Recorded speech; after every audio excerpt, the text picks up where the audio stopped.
Describe him to me. And Muslims, look at the description of your Rasul. And for some, this would be the first time you hear what your Prophet looked like. I saw a man of striking appearance.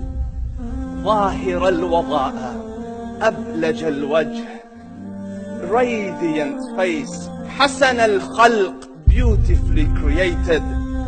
لم تعبه السجلة, his belly wasn't protruding. ولم تزر به السعلة, nor was his head disproportionate and small.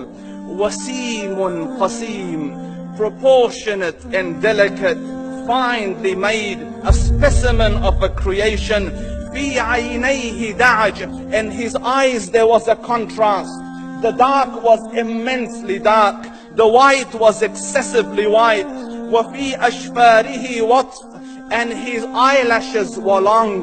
وفي صوته صهل, and in his voice was a natural echo. وفي عنقه سطع, and his neck was elegantly long. وفي لحيته كثافة, his beard was full and thick. أزج أقرن, his eyebrows were arched, but they were not joined. It was separated.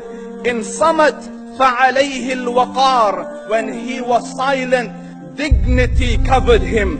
وإن تكلم سماه وعلاه البهاء, and when he spoke, it was audible and clear, almost commanding and overtaking. أجمل الناس وأبهاهم من بعيد, from afar the most striking and outstanding in appearance. وأحسنهم وأجملهم من قريب, and when he came near, the best of them and the most handsome of them in closeness. حلو المنطق, such an exalted and sweet level of logic.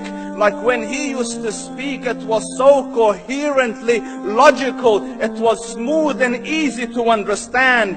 فصل لا نزر ولا هذر, he was to the point, not excessive, nor too short. كأن منطقه خرزات نظم يتحدرن, his logic, his utterances, his words were like jewels coming out of a necklace, calculated, polished, one after the other, it would flow magically. ربعة, he was medium in height. Your eye didn't have to strain to look up at him, nor was it tedious to look down at him. He was a comfortable sight to look at. له رفقاء يحفون به, he had friends, the people that were with him, they were working around him to try to serve and protect him.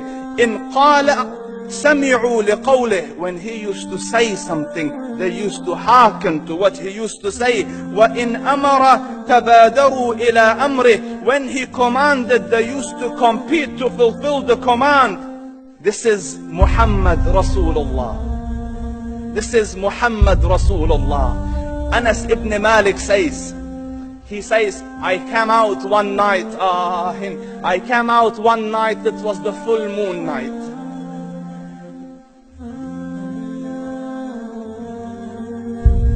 And I looked at the moon, and in the desert, understand, the moon is an awesome sight.